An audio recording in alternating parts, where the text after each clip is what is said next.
마지막으로 예수님이 오신 것도 뭐 때문에? 죄 때문에 오신 것입니다, 여러분. 자, 그래서 내용이 딱딱하지요. 그럼에도 불구하고 우리가 믿는 바의 기초를 확실히 해놔야 됩니다. 집을 지을 때도 기초가 단단해야 그 집이 잘 서져서 역할을 감당하는 것처럼 우리의 믿음, 그리고 기독교의 기초인 죄의 교리, 죄에 관하여서 여러분 오늘 말씀을 나누니까 딱딱하지만 매우 중요한 것이고 기초가 되는 거니까 여러분 마음을 딱 하여서 우리 말씀을 꼭 같이 참고해 주시길 꼭 부탁드리겠습니다. 자, 그래서 오늘은 죄의 교리, 죄학입니다, 여러분. 이것이 기독교의 기초라고 이야기했습니다. 죄의 반대가 뭐라고요? 은혜예요, 여러분. 죄의 반대가 은혜라고요. 자, 그리고 이것이 진리입니다, 여러분. 그래서 세상 죄를 지고 간 하나님의 어린 양이시며 은혜와 진리가 충만하신 분이 예수님이십니다. 자, 죄 그러면요.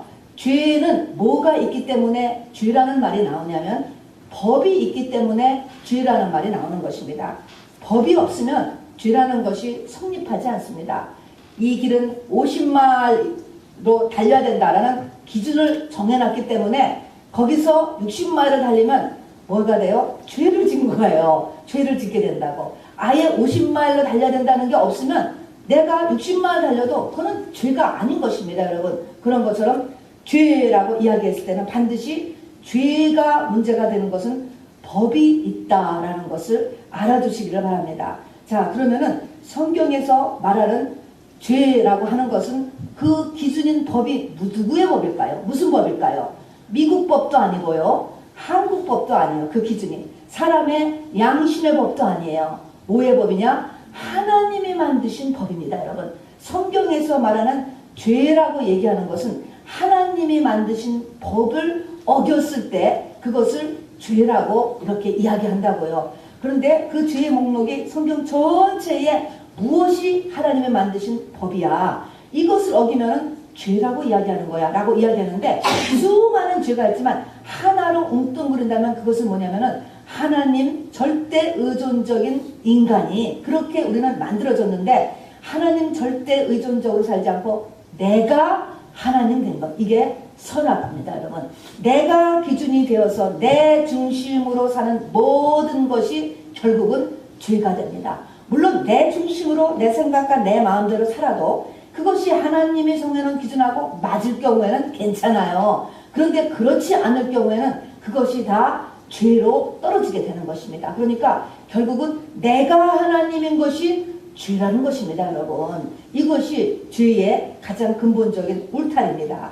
자, 법이라는 것을 만든 이유는요, 미국에서도 그렇고 한국에서도 그렇고 서로 잘 살아보려고 만든 거예요, 여러분. 법이라는 거는 하나님의 법도 마찬가지인 것입니다. 하나님께서 이 법을 만드신 것은 이 법을 그대로 지켰을 때 하나님의 피조물인 사람들이 가장 완전하게 살 수 있기 때문에 만드신 거예요. 우리가 그러니까 하나님의 율법이지요, 율법이라고 하죠. 이 하나님의 법을 100%잘 지킬 수만 있다면 우리는 이 땅에서 천국을 누리며 살 수 있고 완전하게 살 수가 있습니다, 여러분. 어쨌든 그렇습니다. 그런데 이제 못 지키는 것이 문제잖아요. 어쨌든 이 하나님의 법에 대해서 제가 말씀을 드리면 이 법의 특징이 있습니다. 자, 우리가 교통법규를 어기면 거기도 법이 있어서 법을 어기면은 벌이 반드시 따르게 있고, 그러나 뭐 법을 그것을 들키지 않으면은 그냥 지나갈 수도 있고 또 거기에 따른 벌도 각자지요. 자, 그런데 하나님의 법은 어떠냐? 하나님의 법을요 어기면, 죄를 지면 반드시 뭐가 온다? 벌이 따른다는 것입니다. 죄와 벌이에요. 심판이라고 이야기하는 것입니다. 벌에는 바로 벌을 심판이라고 해서 하나님의 법을 어기면 심판이 따른다라는 것입니다. 그런데 이 땅은 어떻게 보면은 그야말로 들키지 않으면 또 사람들이 우리가 지은 죄를 판단해서 벌을 준다고 할지라도 그것이 unfair할 수도 있습니다. 재판이 잘못될 수도 있는 것입니다. 그러나 하나님의 법을 어긴 것은 내가 그것을 피할 수가 없는 거예요. 세상 사람도 다 내 죄를 모르고 나도 내 죄를 못 깨달을 때도 많아요.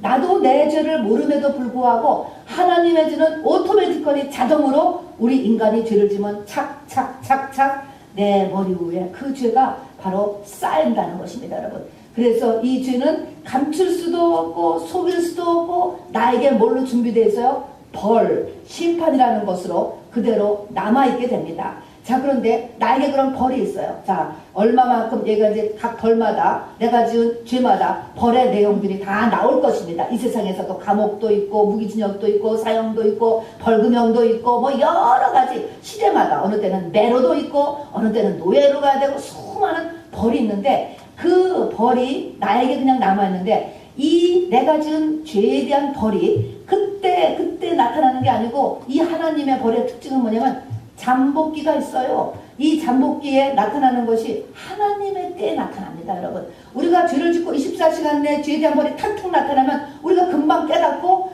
회개를 하고 그 다음부터도 그 일을 안 할 것입니다, 여러분. 그런데 이 나타나는 것이 하나님의 때에 나타나는 거예요. 10살 때 지은 벌이 50살 때 벌로다가 내가 받게 되는 수도 있게 된다는 것입니다.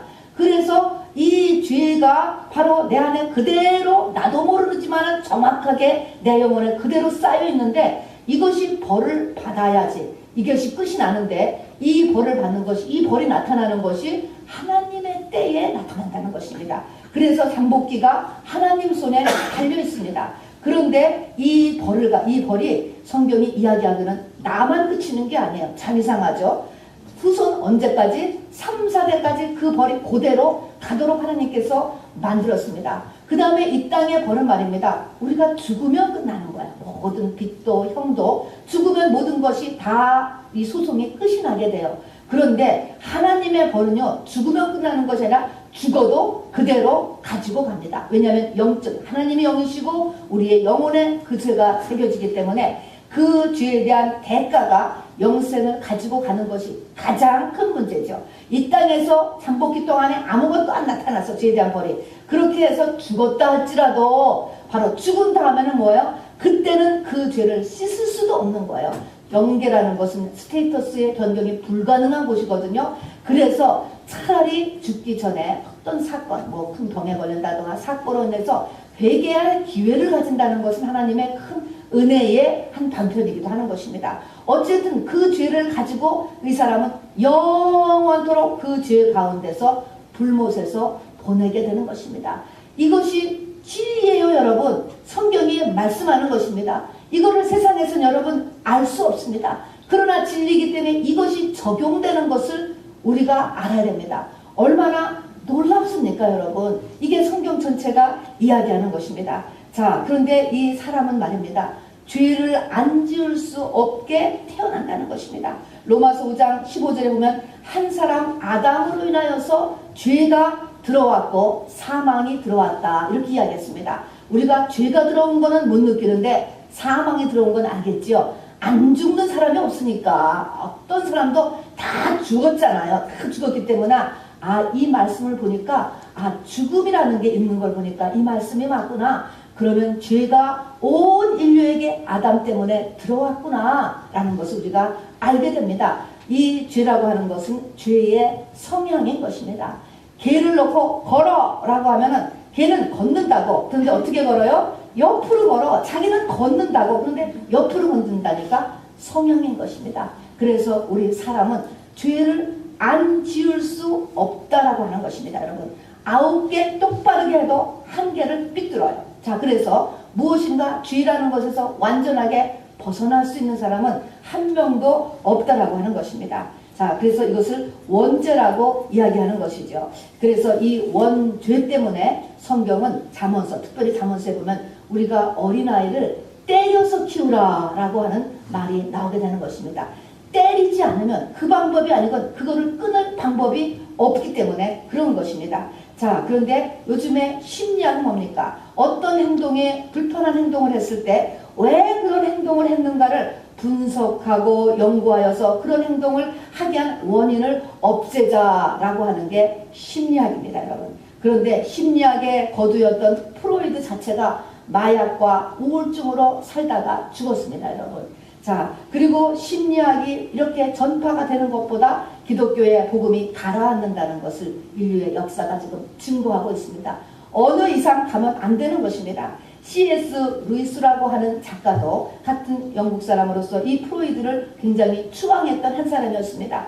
그러나 그 C.S. 루이스도 결국은 자기가 인간의 죄라는 것을 깨닫고 그리고 죄의 문제를 예수 그리스도를 통하여서 해결함으로써만이 그 바로 진정한 마음의 행복을 얻고 인생의 보람과 모든 문제를 해결하게 되었다라고 이렇게 자백하고 있는 것입니다. 자, 그래서 바로 우리의 근본적인 문제, 아까 얘기한 것처럼 그 문제가 벌을 받아야 되는데, 벌이라는 것이 뭐예요? 잠복기가 있지만 그것이 나타나는 것이 사람에게 나타나는 모든 문제예요. 문제. 그리고 이 세상에 나타나는 문제인 것입니다. 내면의 문제, 환경의 문제, 전 세계적으로는 기아, 전쟁, 질병, 인간관계의 불협화음, 가난, 저 내면적인 고통, 이런 모든 것들이 결국은 고난이 결국은 죄로 인한 벌로서 그것이 나타나는 것이 계속적으로. 그러니까 이 땅에서 죄가 끊어지지 않는 한, 죄가 사람이 태어나는 한은 이 땅의 문제는 주님 다시 오실 때까지 계속됩니다, 여러분. 그리고 그것이 모양을 달리하지만 계속적으로 고통의 분량은 똑같습니다. 전에는 소경, 문둥병, 중풍병자가 예수님 당시에는 많았습니다. 그것을 과학의 힘으로 막 극복하고 나니까 다른 형태, 에이즈, 우울증, 정신병 형태가 다르게 나타나는데 고통의 분량은 같습니다, 여러분. 자, 그렇기 때문에 이런 것들이 우리가 이 죄의 문제, 예수 그리스도가 아니고서는 이 땅에 나와 인류의 모든 문제는 해결책이 없다라는 것을 여러분 꼭 알아두시기를 바랍니다. 자, 그런데 지금 죄에 대해서 이렇게 말씀을 드리는데 불신자, 성령을 받지 않은 사람은 이 죄에 대한 감각력이 없습니다. 없기 때문에 이것이 무슨 말인지를 몰라요.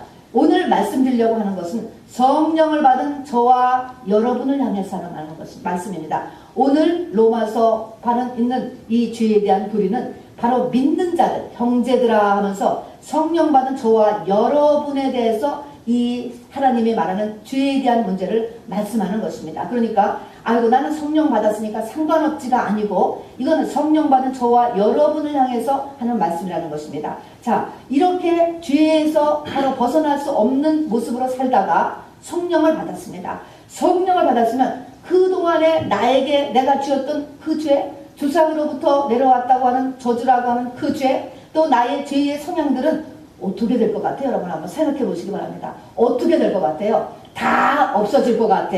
어떻게 될 것 같아? 한번 마음으로 한번 어떻게 될까? 이렇게 내가 죄 가운데서 살다가 성령을 받았다고요. 성령을 받았어요. 그러면 내가 어떻게 되느냐라는 것입니다, 여러분. 성경의 답은 뭐냐면 내 죄가 그 순간에 싹 없어지는 것이 아니라 단순히 두 세력이 네 안에서 이제부터 존재하게 된다는 것입니다. 그전에는 죄가 왕노릇한다고 그랬어요. 이 말이 무슨 말인지 모르죠. 죄가 왕노릇한다는 것은 죄가 나를 끌어간다는 것입니다. 죄가 시키는 대로 하면, 죄가 조정을 하면 내가 그것을 거역할 힘이 전혀 없어요. 내 생각, 내 마음이 다 죄에 의해서 컨트롤되고 있어요, 여러분. 자, 그런데 바로 이제 이렇게 컨트롤할 수 없는 상태였는데 여기에 성령을 받게 되면은 이것을 거역하는 세력이 들어가게 되는 것입니다. 그래서 두 세력이 살게 된다는 것입니다. 두 세력이 살 뿐이에요. 달라진 게 없고 두 세력이 산다는 것, 이거 하나뿐인 것입니다, 여러분. 자, 그러면은 우리 아브라함 집에 아들이 둘이 살았습니다. 처음에는 이스마엘이에요. 이스마엘이 살았는데 이스마엘도 아브라함의 자식이었다고. 그런데 이스마엘이었는데 그 뒤에 16년 뒤에 이삭을 낳았습니다, 여러분. 그랬더니 아브라함의 두 아들이 한 집에서 살아요. 한 집에서 살면서 어떻게 해요? 싸워요. 싸우는데 이스마엘이 훨씬 힘이 센 상태에서 싸웁니다, 여러분. 이것을 바로 특별히 외부에서 조치를 해주지 않는 한은 이 이삭이 견디지를 못하는 거예요. 왜냐하면 16살 차이가 나는 사내 아이들이니까. 이렇게 두 세력이 같이 산다. 자, 내가 성령을 받았으면 내 안에 있는 성령과 그 전까지 나를 붙잡고 있었던 죄의 세력은 같이 공존하게 되는데 이 공존하고 있는 파워는 16대 1의 파워인 것입니다, 여러분. 이런 문제로 우리가 성령 받은 상태인 것입니다. 자, 그러니까 우리가 가만히 있으면 성령 받고 나서 누가 이깁니까? 이스마엘이 이거죠. 성령을 받았음에도 불구하고 옛사람이에요. 옛사람하고 거의 다른 게 없습니다. 거의 다른 게 없어요. 똑같은 것입니다, 여러분. 방언을 한다고 해서 달라지는 것 하나도 없습니다, 여러분. 성령 받았다고 해서 달라지는 것 거의 하나도 없습니다, 여러분. 자, 그런데 이런 상태인데 사도 바울도 이렇게 고백하는 거예요. 두 세력이 있으면서 갈등이 시작되는구나 라는 거를 바울이 자기 자신 속에서 보았습니다. 그리고 자기 자신 속에서 이렇게 이야기했습니다. 로마서 7장 22절부터 23절을 보면요. 내 속사람으로는 하나님의 법을 즐거워하되, 여러분 자기의 속사람을 느낄 수 있는 동지는 굉장히 영적으로 성숙한 단계인 거예요. 그러니까 이 로마서를 썼을 때 사도 바울이 거의 인생의 막바지였거든요. 굉장히 성숙된 단계이기 때문에 자기의 속사람을 보았습니다. 그래서 자기의 속사람으로는 하나님의 법을 즐거워하되 하나님 뜻대로 살기를 원하는 것입니다, 여러분. 자, 그런데 그렇지만 내 몸속에 또 다른 법이 내 마음의 법과 싸워 내 지체 속에 있는 죄의 법으로 나를 사로잡는 것을 보는도다. 그러면서 선을 행하고자 하는 나에게 악이 함께 있도다. 이렇게 이야기했습니다. 함께 있다는 것은요. 선을 행하고자, 선이라는 것은 하나님이거든요. 하나님의 뜻대로 내가 살고 싶은 나에게 악이 함께 있다. 이때 함께 있다는 것은 똑같은 위치에 딱 점령하고 있다라고 하는 것입니다. 악이 함께 있음, 이것이 바로 원어로서는 이것이 하나의 명사래요. 그런데 그 명사가 악이 함께 있다라고 하는 말이 준비가 되어 있음, 그런 뜻이래요. 여러분 신기하지 않습니까? 무슨 준비가 되어 있을까? 얘를 바로 죄의 종으로 끌고 갈도록 준비하고 기다리고 있다라고 하는 것입니다. 그렇게 악이 함께 있음이 준비가 되어 있음. 그런데 그 명사가 남성 단수래요, 여러분. 남성 단수. 여러분 뭔가 느껴오는 게 있지 않습니까? 무엇일까요? 그게 바로 내 남편이라고 하는 사실인 것입니다, 여러분. 악이 함께 있는 것, 준비가 되어 있는 것이 나의 옛 남편인 것입니다. 레디, 나를 언제든지 끌고 가려고 준비하고 있다는 것입니다. 그래서 바울이 가슴을 쳤습니다. 오호라, 나는 곤고한 사람이로다. 이 사망의 몸에서 누가 나를 건져내랴라고 부르짖었던 것입니다. 여러분, 내 안에 있는 악의 세력은요, 결코 약하지 않습니다. 나의 하나님을 향한 마음보다 훨씬 강하고, 사도 바울 같은 경우에서도 바로 이 사망의 몸, 오호라 못 이기고 있구나 라고 이야기하고 있는데, 여러분 우리가 여기서 깨어서 바로 나의 상태를 우리가 볼 수 있게 되기를 바랍니다. 자, 그래서 이 죄에 대한 것을 제가 또 다시 한번 여러분 10가지를 정리해서 말씀드리면은요, 아까도 했지만 이 악이 함께 있음은 준비되었음 남편, 똑같은 단어로서 내 안에 똑같이 함께 성령과 함께 있는데, 이 악을 다시 또 더 쉬운 말로 하면 이거를 원죄라고 하는 거예요. 그런데 이 원죄는 말입니다, 이 마치 암세포하고 똑같다고 하는 것입니다. 암세포와 같은, 이거 내 심장이 뛰는 한 날마다 수천 개씩 새로운 세포를 만들어낸다는 것입니다. 이 악이 더욱더 나를 악으로 살게, 죄인으로서 살도록 날마다 새롭게 힘을 만들어낸다는 것입니다. 암세포같이 스스로 막 이렇게 번식을 하는 것입니다. 그래서 악을 만들어내고 있다. 그러니까 내가 가만히 있어도 내 속에는 하나님 뜻대로 사는 마음보다 가만히 있으면 이렇게 죄인대로 내가 살고 싶은 마음이 더 왕성해지는 것입니다, 여러분. 이것이 원죄의 공장, 심장이 뛰고 있는 우리들의 모습이에요, 여러분. 그 다음에 이 죄는 막 번식을 한 다음에 어떻게 역사요? 내 마음과 생각을 공격하는 것입니다, 여러분. 마음과 생각, 사람의 중심이 마음과 생각입니다. 내 생각에 들어오는 거예요. 내 마음에 스며드는 것이요.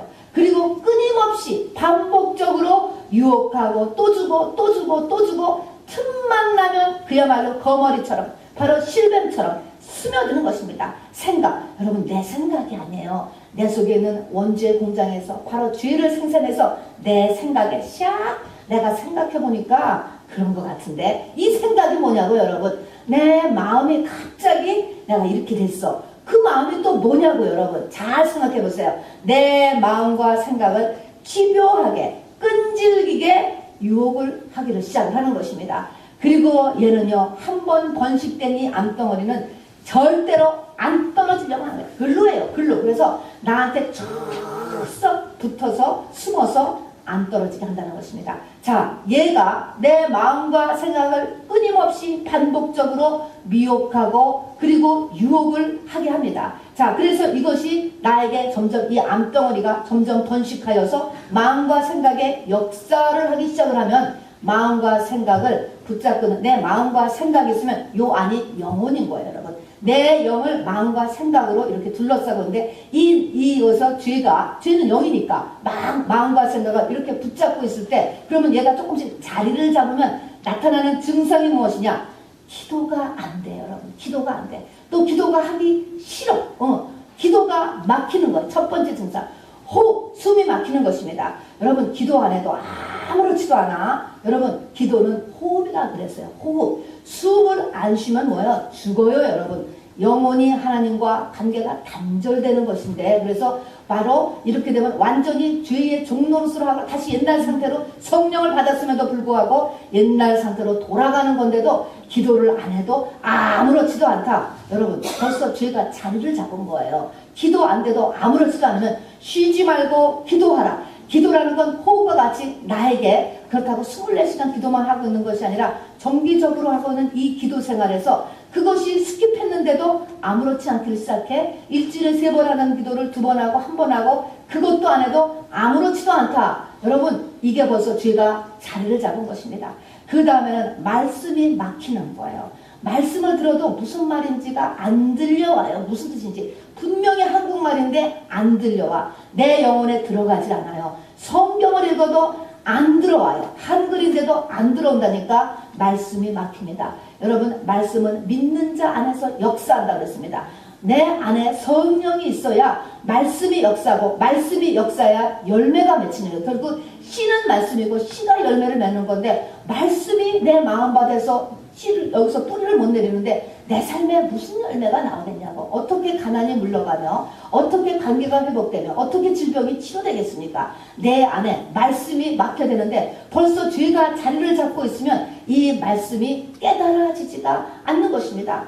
그리고 그러면 뭐하러 설교를 들어? 안 들으니까 그 시간에 딴 걸 하는 건 낫지. 얼른 마귀가 다음 생각을 넣어주게 되죠. 그 다음에 일어나는 증상이 뭡니까? 자원하는 심령이 없어진다고 그랬습니다. 자원하는 심령. 하나님의 일을 계산이 시작되는 거예요. 세상적이 되는 것입니다. 세상의 특징은 계산이에요. 내 이익하고 이 일을 하는 거하고 따다다다다다 계산을 해서 이익되는 걸 하는 게 세상에 당연한 것입니다. 세상. 그런데 하나님의 원리는 그 원리가 아니거든요. 자, 보이지 않는 것에 심는 게 하나님의 원리인데 자원하는 이 심령이 딱 없어져요. 세상적으로 생각이 바뀌기 시작하는 것입니다. 그 다음에 마음의 기쁨이 없어지게 되는 것입니다. 그 다음에는 내가 죄를 짓는데 그래도 성령이 충만할 때는 이것이 두려웠어요. 죄책감이라는 것도 올라가기 시작했어요. 그런데 이것이 내 죄가 내 영혼을 자꾸 쌓이기 시작하면은요, 그것이 죄를 짓는 것이 두렵지 않아. 교회를 안 가도 아무렇지도 않아. 이제 점점 더 어떤 하나님의 전에는 두려웠는데 그 죄를 짓는 것이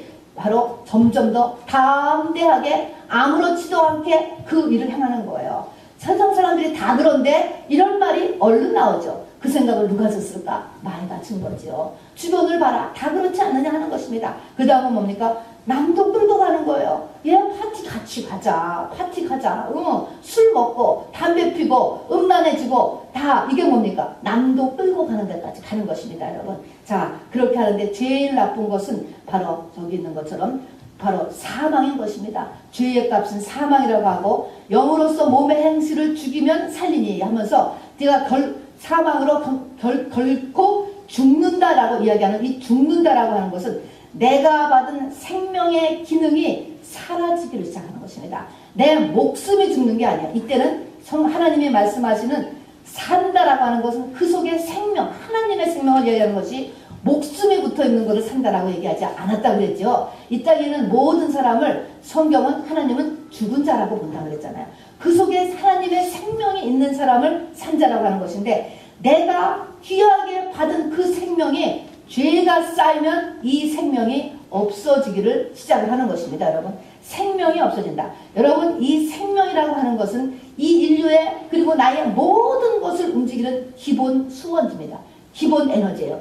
이것이 있으면 이것에서 영혼이 잘 되면 범사가 잘 되고 강건한다 라고 하는 그 말이 뭐냐면은 바로 내 속에는 이 생명이 넘치면 결국은 나의 건강에 있는 악한 귀신도 물러가고 이 재정의 문제는 악한 것도 물러가고 관계 있는 것도 다 어둠의 세력을 물러나게 하는 게 하나님의 생명이라는 거예요. 이 생명이 뺏겨나가는 것이 가장 큰 문제예요. 겉으로는 몰라요. 그 사람한테 생명 있는 것도 모르는데 생명이 뺏겨나가는 것을 누가 알겠습니까, 여러분? 자, 그런데 생명을 잊어버리게 된다라고 하는 것입니다. 자, 그래서 이 생명의 힘, 생명의 기능이 없어지게 된다. 자, 그래서 내 속에는 이 생명의 정말 부흥회를 통하여서 힘들게 작정 기도를 해서 그리고 많은 사람의 중보기 위해서 내가 생명을 받았는데 조금 생명을 받았는데 생명을 받고 나니까 그렇잖아요. 막 교회 봉사할 마음도 생기고 마음의 기쁨도 생기고 조금이나마 막 일어났다니까요. 막 그렇게 했는데 어떻게 됩니까? 이 생명이 빠지면 이런 것들이 싹 다 없어지면서 바로 내 속에 있는 생명이 없어지죠. 그러면 모든 것이 다 떨어진다라는 것을 이야기하는 것입니다. 그러면은 이 육신은 짐승같이 사는 거예요. 자, 그러면 이 일을 이렇게 죄가 뇌속에 원죄가 있고 죄가 번식하는데 죄를 조정하는 아이가 마귀예요. 죄의 본점이 마귀요. 헤드컨터가 마귀인데 이 마귀는 도대체 다 어떤 식으로 그리고 왜 바로 이렇게 죄를 갖다가 우리에게 자꾸 들여보내고 번식시키는가 하는 것입니다. 우리에게 죄를 주는 그 궁극적인 목적은 무엇이냐라는 것입니다.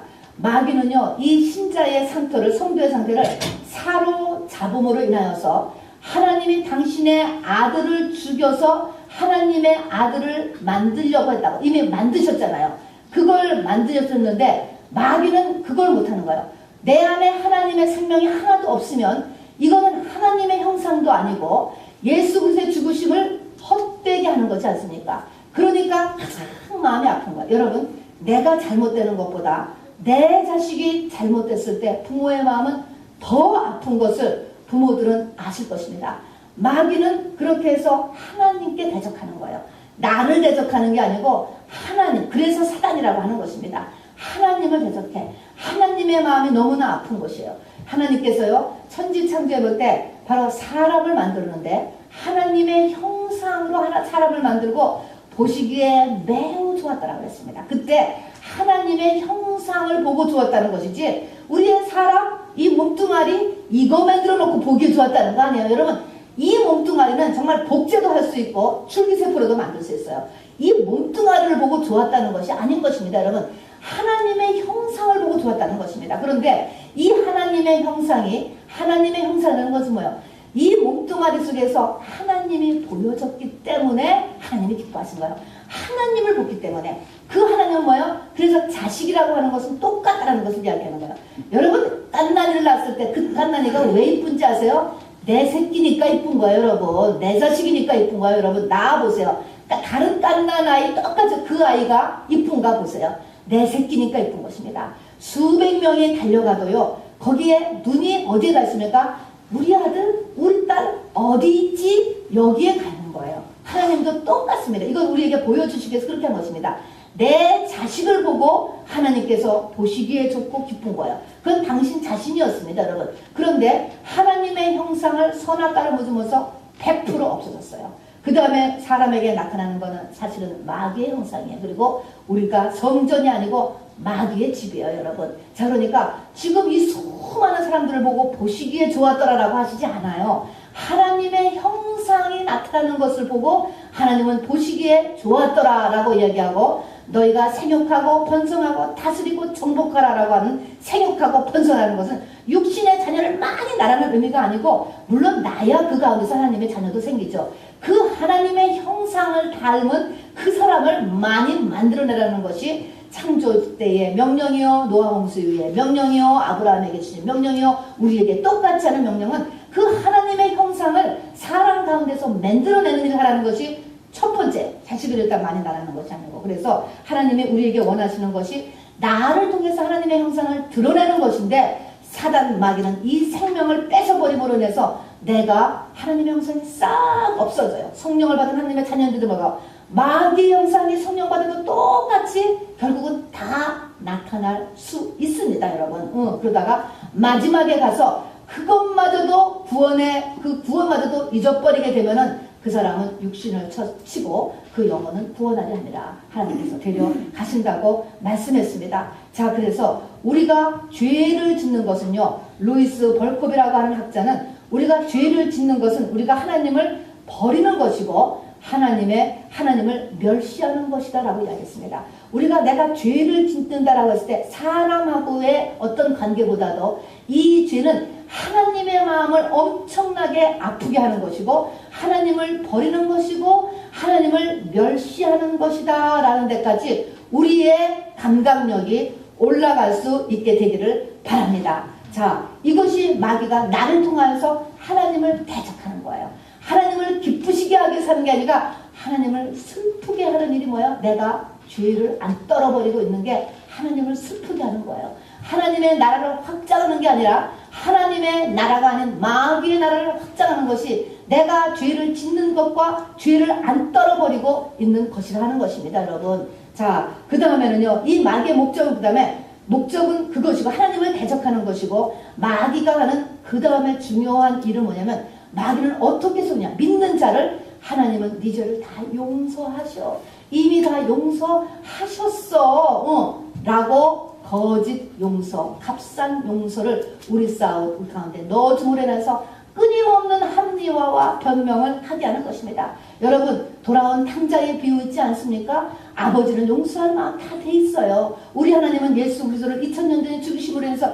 이미 용서의 그루터기를 마련해 놓으셨다. 그러나 탕자가 가야 되는 거야. 그 집까지, 아버지까지 가야 된다니까. 저 바로 우리에게 이야기했으면 너희가 죄 없다면은 스스로 속이며 다 죄가 있다는 것입니다, 여러분. 그런데 뭡니까? 너희가 너희 죄를 자백하면 조건이 붙어요. 하나님은 미쁘시고 의로우사 모든 불의에서 너를 깨끗게 하실 것을 이야기할 거거든요. 어떻게 내가 죄를 지면 그 죄는 오토매티컬리 내 죄, 영혼의 죄에 딱 올라간다. 근데 어떻게 그것이 오토매티컬리 그냥 그 죄가 없어지냐고. 여러분 여기서 속지 마시길 바랍니다. 죄는요, 내가 진실로 참된 회개를 해야 없어지는 거예요. 가만히 있어도 없어지는 게 아니에요. 내가 성령 받은 것으로 오토매틱하게 내 죄가 다 없어지는 게 아니라고. 하나님은 없어지도록 해놨지요. 그러나 내가 아버지 집으로 돌아와야 되고 내가 입으로 고백해야 되는 것입니다, 여러분. 입으로 고백하려면 내가 무슨 죄를 지었는지 깨달아야 되는 거예요. 성령이 아니면요, 죄를 못 깨닫습니다. 내가 무슨 죄를 지었습니까? 성령이 비춰졌을 때 죄가 보이는 거예요.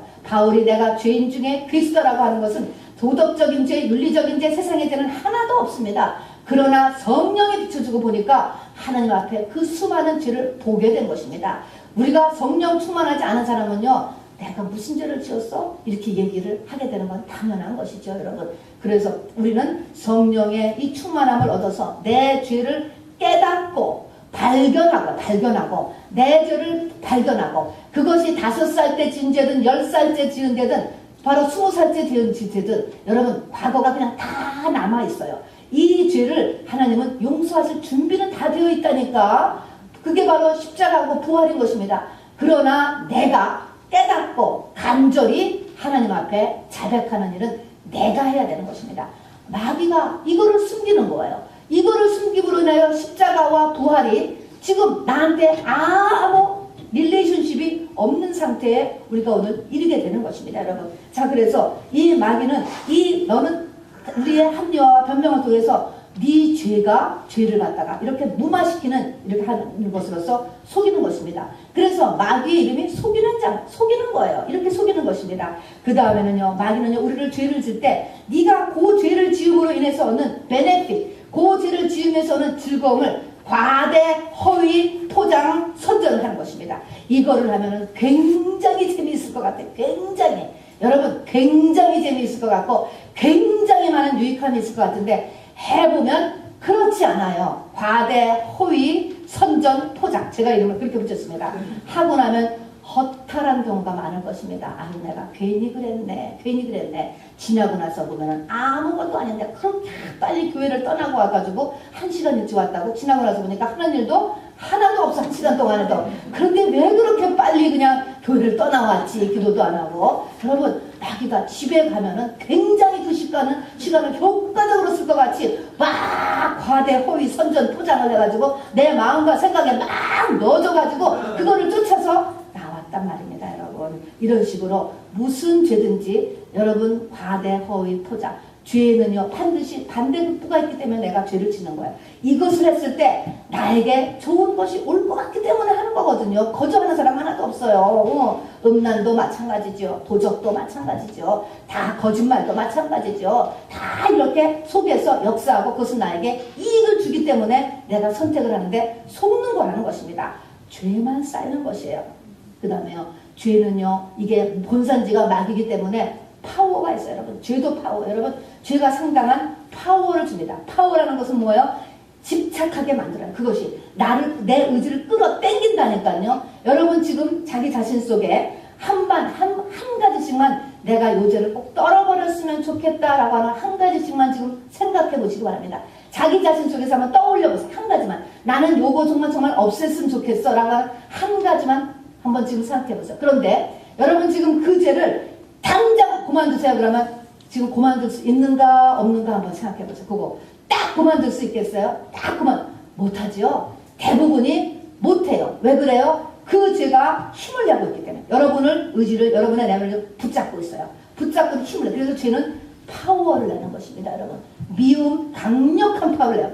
미워하는 힘 때문에 열심히 사는 사람, 미워하는 일 때문에 여러분 막 열심히 사는 사람 많아요, 여러분. 증오의 힘이 있잖아요, 여러분. 그런 것처럼 이 죄라고 하는 것, 이 죄는 힘을 내요. 그래서 안 떨어져 나가요. 자, 그래서 이 죄에 대한 이 힘을 어떻게 하는가? 그 다음에 죄는요, 우리를요, 이 마귀잖아요. 마귀는 우리에게 항상 두려움을 줘요. 하나님은 우리에게 사랑을 준다고 이야기했습니다. 그런데 마귀는 두려움을 줘요. 무슨 두려움을 줘요? 거짓 두려움이에요.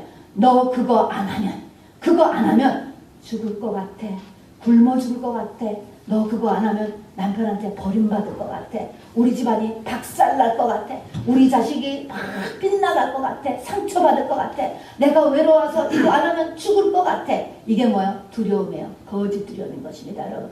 마음에 두려움을 갖지 마시기 바랍니다. 우리 하나님은 완전하게 우리를 사랑해 주는데 바로 이렇게 이 두려움을 주는 것은 마귀입니다. 그래서 죽기를 무서워하여 일생을 종노릇하는 자, 이것이 바로 사람이라고 이야기하고, 믿음이라는 것은 뭐냐? 히브리서는 죽기를 무서워하여 일생을 종노릇하는 자를 놓아주는 것, 이것을 가진 사람을 믿음 있는 자다. 죽으면 천국까지 여러분 죽음에서 자유하시기를 바랍니다. 여러분 죽음이라는 것을 놓고 두려움을 막 거짓 두려움을 준다니까요. 이게 마귀의 작전들이에요, 여러분. 자, 그러니까 여러분 마귀의 작전에 속지 마시기 바랍니다. 마귀의 이름은 속이는 자. 저를 따라서 해보시기 바랍니다. 속이는 자. 속이는 자. 어디서 속여요? 생각과 마음에서 속이고 나한테 힘을 바라고 두려움을 주고 나에게 뭔가 더 좋은 것이 있을 것을 역시 속이는 거예요. 이렇게 속이면서 나에게 이 정착을 하기를 시작하고 점점 정착해서 나의 생명을 끌어놓고 다시 나를 마귀의 종으로 만들어 놓는다는 것입니다. 이런 죄, 마귀에 대한 하나님의 대책이 예수입니다, 여러분. 그래서 예수님이 돌아가신 거예요. 세상 죄를 지고 가는 하나님의 어린 양인 것입니다. 예수고 그 예수를 나에게 받게 하는 것이 은혜라고 하는 것입니다. 그래서 이 은혜로 인해서 이 죄를 이길 수가 있게 되는 것입니다. 자, 은혜라는 것인데 예수가 은혜인데 보세요. 로마서 6장 14절에 보면 죄가 너희를 주관치 못하리니, 야, 죄가 나를 끌어갔는데 이제부터는 뭐예요? 죄가 너희를 주관치 못하리니 이는 너희가 법 아래 있지 아니하고 은혜 아래 있음이라 라고 이야기했습니다. 또 로마서 8장 2절에는 생명의 성령의 법이 죄와 사망의 법에서 너희를 해방하였습니다. 할 수 있다라는 것입니다. 이 죄를 예수 그리스도 때문에 우리는 이제는 이길 수 있다라고 이야기했고, 하나님이 성도를 다루는 바로 유일한 방법이 바로 이 은혜의 법이라고 이야기하는 것입니다. 은혜라는 것을 통하여서 하나님은, 그리고 우리를 은혜가 마지막 법이에요. 그러니까 전에는 율법이라는 법, 사망의 법인 것입니다. 그래서 죄를 짓고 벌을 받고 죄를 짓고 벌을 받고 이렇게 마귀에 계속하는 것이 반복되었는데, 이제는 그 법보다 더 최근에 만들어진 법이 뭐냐면 은혜의 법인 것입니다. 은혜가 덮고 은혜가 이길 수 있도록 예수 그리스도의 십자가와 부활을 통해서 만들어 놓으셨다는 것입니다. 자, 그래서 은혜의 법이 바로 지금은 역사하고 있는 때는 것입니다. 그리고 은혜의 통로를 만들어 줬어요. 하나님이 예수 그리스도 통해서 은혜를 만들어 놓으셨고 은혜가 우리에게 받도록 하는 통로를 만들어 놓은 것이 뭐예요? 은혜의 통로가 교회인 것입니다, 여러분. 그리고 교회의 가장 중요한 것이 말씀과 기도인 것입니다. 그래서 means of grace라고 하는 것입니다. 은혜의 통로가 교회고 교회에서도 말씀과 기도가 바로 은혜의 통로가 되는 것입니다. 말씀과 기도, 오른손 말씀, 왼손 기도, 이 두 개를 통하여서 하나님은 우리에게 은혜라는 것을 부어주시고 이 은혜를 통하여서 우리는 죄의 모든 영향력을 이겨낼 수 있다라고 하는 것이죠. 여러분, 이 은혜를 받는 것이 라이브로 해야 돼요. 라이브, 여러분. 라이브가 뭐예요? 카지노도 라이브 카지노라고 저기 아름들모 지나가면서 써있는데 라이브라는 게 굉장히 중요한 거예요.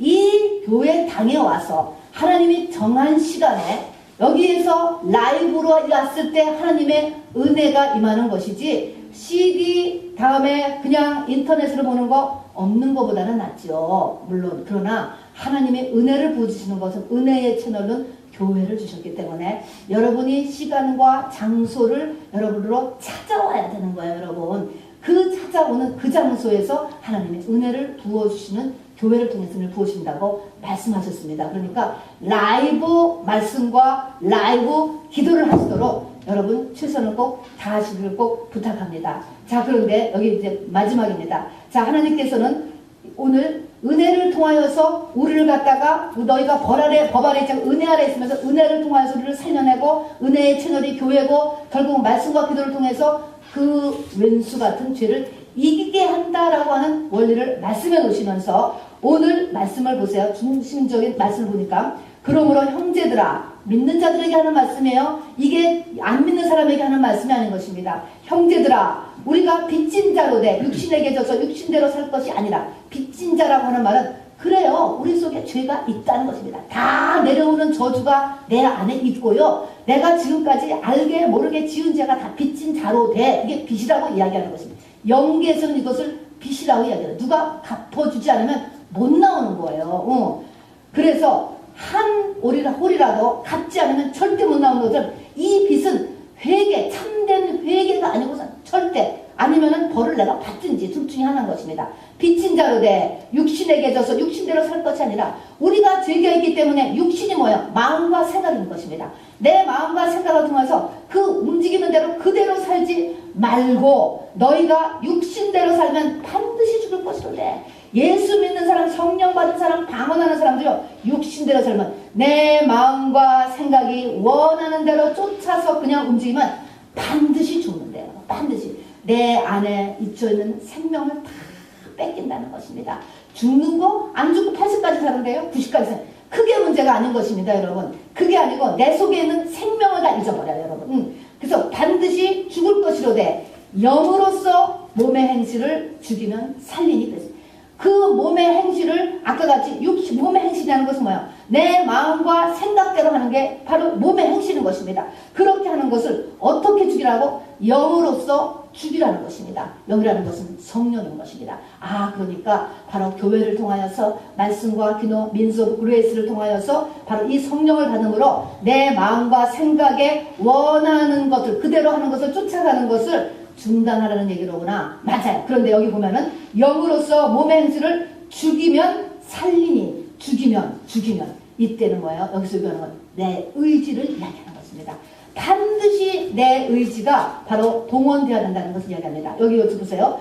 너희가 육신대로 살면 반드시 죽을 것이로되 영으로서 몸의 행실을 죽이면 그래서 육신대로 살면 반드시 죽는다. 네 마음과 생각에 올라오는 것 성령을 받았어도 나의 원죄와 그리고 조상으로부터 내려오는 죄와 지금까지 지은 그 죄가 바로 이스마엘이 되어서 훨씬 강해. 나의 마음과 생각을 여러분 이것이 성령으로 인한 것을 생각하면 절대로 안 돼요. 여러분 아무리 내가 지금 직분이 뭐라 할지라도 본인이 안 보아요. 엄밀하게 생각해야 돼요. 내 마음과 생각에 역사하는 것은 과거의 옛 남편이 역사하고 있는 거예요, 여러분. 자, 그래서 이것이 역사하는데 이 행실을 죽이라 그랬을 때 이 몸의 행실 우리가 생각하면 도둑질하는 것, 막 어디 가서 뭐 살인하는 것, 여러분 이런 거를 이야기하는 그런 세상적인 죄를 언뜻 떠오르는데 그걸 얘기하는 것이 아닙니다, 여러분. 게으름, 내 음식 습관, 고집, 시기, 남 험담하는 것, 사치하는 것, 내 마음대로 해야 늘 속이 시원한 것, 이런 것들이에요, 전부 다. 이게 자기의 몸의 행실이고 바로 이것이 육신대로 사는 것입니다. 이거를 스탑하라는 거야. 이거를 내 마음에서 올라오는 걸 점검해야 되는 거예요. 내가 마음과 기분 나쁘다. 요 말을 하고 싶어서 입이 그냥 어쩔 줄을 모른다. 하여튼 간에 나는 꼼짝하기 싫다. 이 음식을 내가 죽어도 밤 2시에 먹어야 된다. 뭐 이런 거. 이게 다 육신의 생각들. 이런 거 올라오는 걸 어떻게 해요? 영으로서. 그리고 나의 의지. 두 가지가 필요하다는 것입니다. 이 두 가지로서 은혜가 내 가운데서 덧입게 되는 것입니다. 그러니까 은혜가 내려온다라고 해서 이것이 저절로 오토매티컬리 내가 막 되는 것이 아니고 말씀과 기도 그리고 그 말씀과 기도를 통해서 내가 성령을 나한테 받고 그 다음에 그걸 받은 다음에 내 의지가 바로 내 의지 발동을 해야 된다는 것입니다. 아까도 얘기했지만 내 안에는 두 세력이 지금 존재해요. 여러분 똑같은 것입니다. 하나는 바로 이스마엘, 하나는 이삭, 성령과 옛 남편이 지금 같이 살고 있어요. 같이 살고. 자, 바로 우리 옛날에요. 우리 부모님 때는 이런 얘기를 많이 했습니다. 우리가 이겨서 남쪽에서 공산당이 다 올라가고 물러가고 다 없어졌어요. 그런데 지리산에 빨치산들이 제일 오랫동안 있었다고 합니다. 공산당들이. 그 공산당들이 지리산에 이렇게 오랫동안 거기서 있었던 이유는 뭐냐 하면은 밑에서 있는 동네 사람들이 그 숨어있던 공산당에게 불쌍하다. 때가 되면은 때가 돼서 이렇게 회유해가지고 그래도 이 자유민주주의에 오도록 그래도 사람인데 해보자. 기타 등등등등 이유를 들어서 그 사람들한테 몰래 음식을 계속 공급했다라는 것입니다. 그러기에 오래 갔다는 거예요. 오래. 그 후유증이 아직도 남아있다는 것입니다. 후유증, 바로 내 속에 있는 두 세력 가운데 내 의지가 가운데 서서 누구에게 음식을 주느냐, 여러분 이것에 따라서 굉장히 내가 하나님의 나라가 나한테 확장되는 데에 달려있다는 것입니다.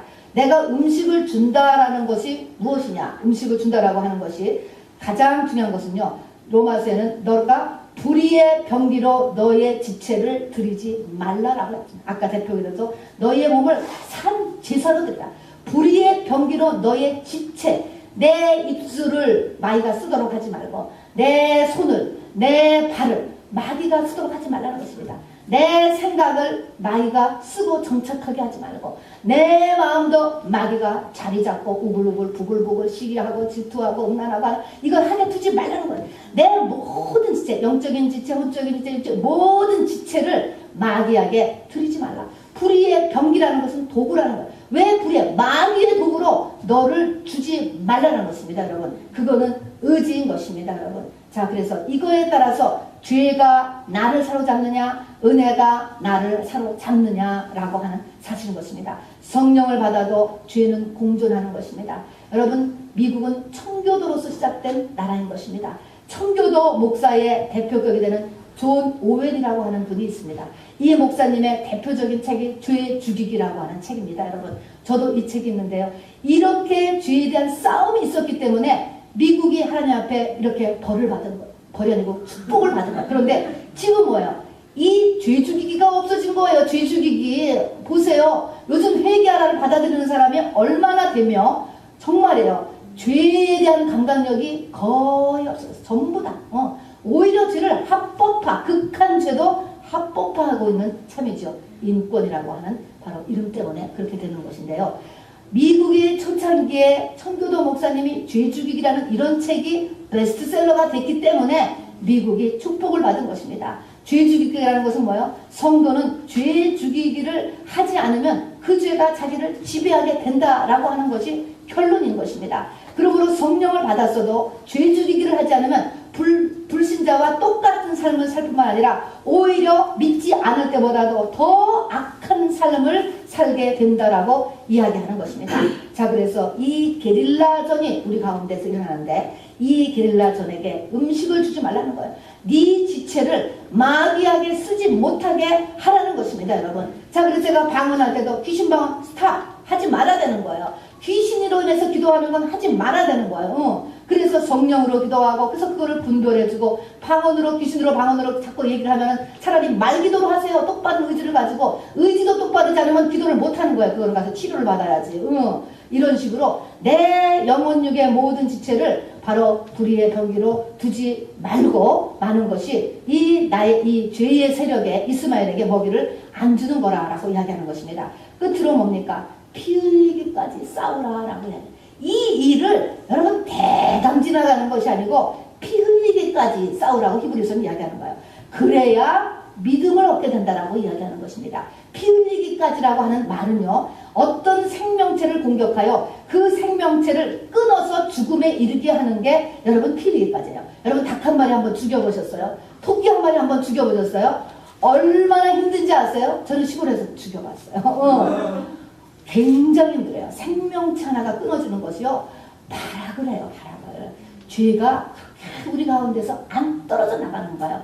피 흘리기까지 싸우라고 하는 그 말은, 이게 무슨 말이냐면은 바로 이렇게 생명체 하나를 끊어놓을 때까지 이런 말하고 같은 단어라는 것입니다.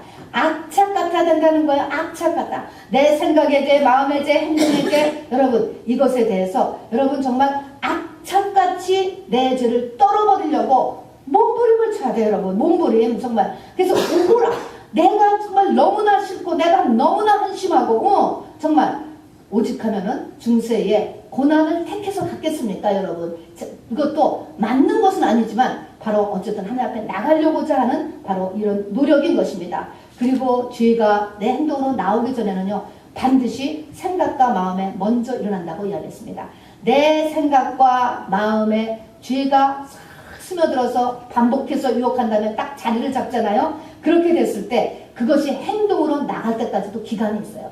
그럴 때 마음과 생각에 있는 죄를 없애버리는 것과 행동으로 나가는 것은 마치 사람을 출생하기 전에 유산시키는 것과 그 아이를 낳아서 키우는 것만큼의 차이가 있다는 것입니다. 그러니까 내가 어떤 생각이 들었어. 아, 결혼 중이지만 아니 다른 여자하고 다른 남자하고 페어를 가질 수도 있는 거지. 스트레스가 이렇게 많은데 정착이 딱 됐어요. 이제 그 생각이 조상의 바로 음란의 죄가 우리 속에 들어와가지고 그것이 결국은 내 생각을 계속 죽치고 해서 그게 정착을 했다.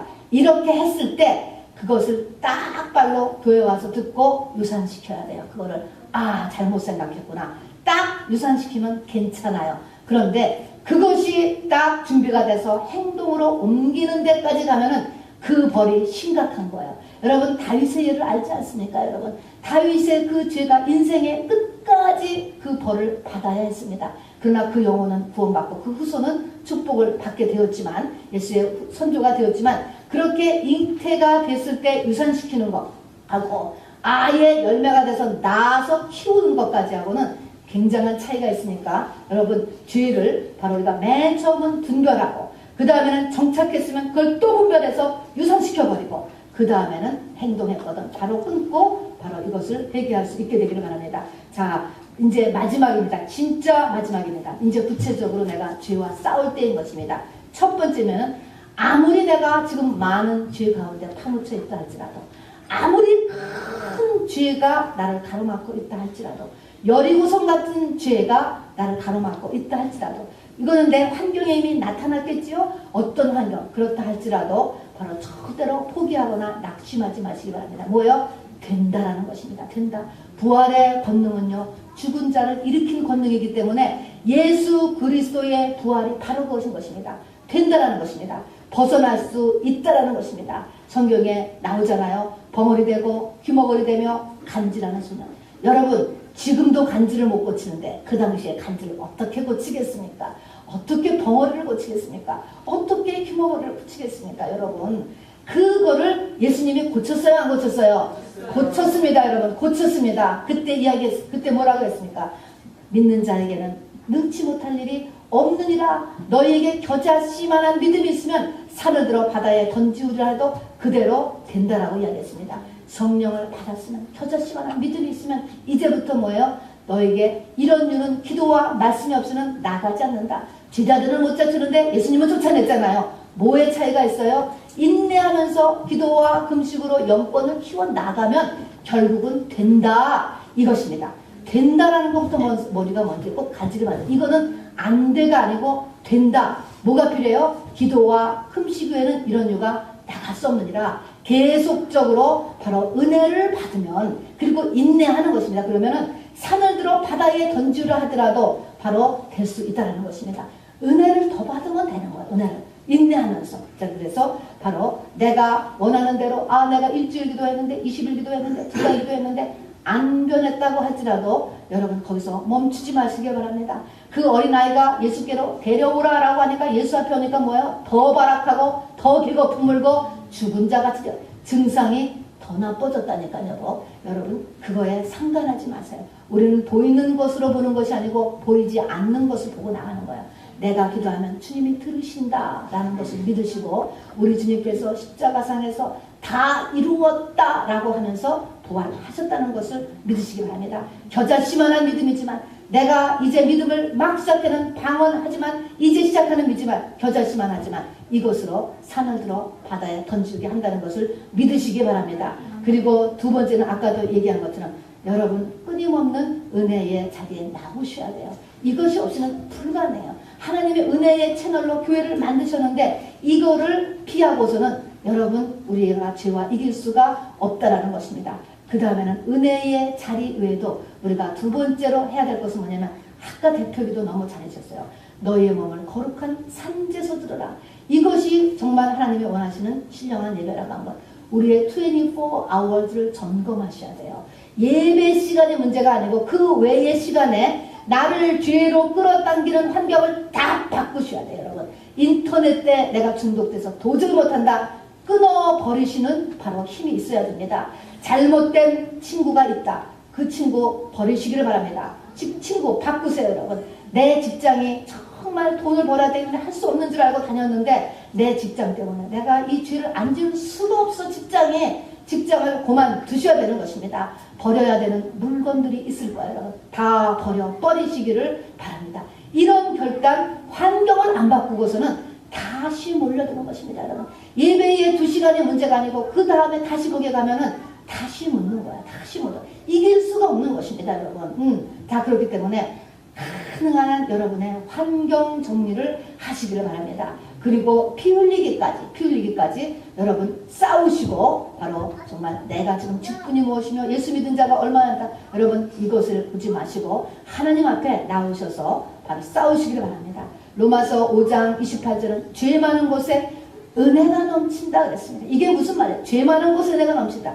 내가 죄를 많이 발견해서 이 죄를 가지고 막 몸부림을 치고 이 죄를 떨어버리려고 할 때 하나님이 은혜를 더 주신다는 거야. 이거는 죄 많은 사람한테 뭐 특별히 더 은혜가 있다는 것이 아니고, 결국은 되든 안 되든 내가 죄를 떨어버리려고 악을 쓰는 사람한테는 하나님이 그 의지를 받으셔요. 그래서 은혜가 넘친다. 결국 죄를 해결하려고 노력하는 사람, 해보려고 노력하는 사람, 축복받으려고 안달하는 사람이 결국 축복을 받아요. 여러분 그렇게 해서 결국은 은혜를 받고 축복을 받는다라는 것을 이야기하는 것입니다. 자, 여러분 나에게 지금 어려운 환경이 있을 것입니다. 여러분 그러나 낙심하지 마시기를 바랍니다. 그것은 물리칠 수 있는 것입니다. 불가능이 없은 것입니다. 은혜의 통로의 자리에 여러분 자주 나오시기를 바랍니다. 환경도 정리하시길 바랍니다.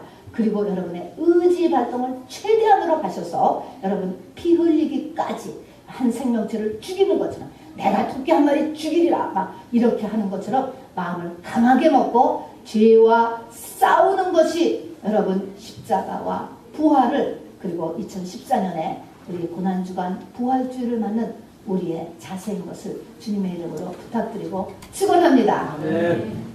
우리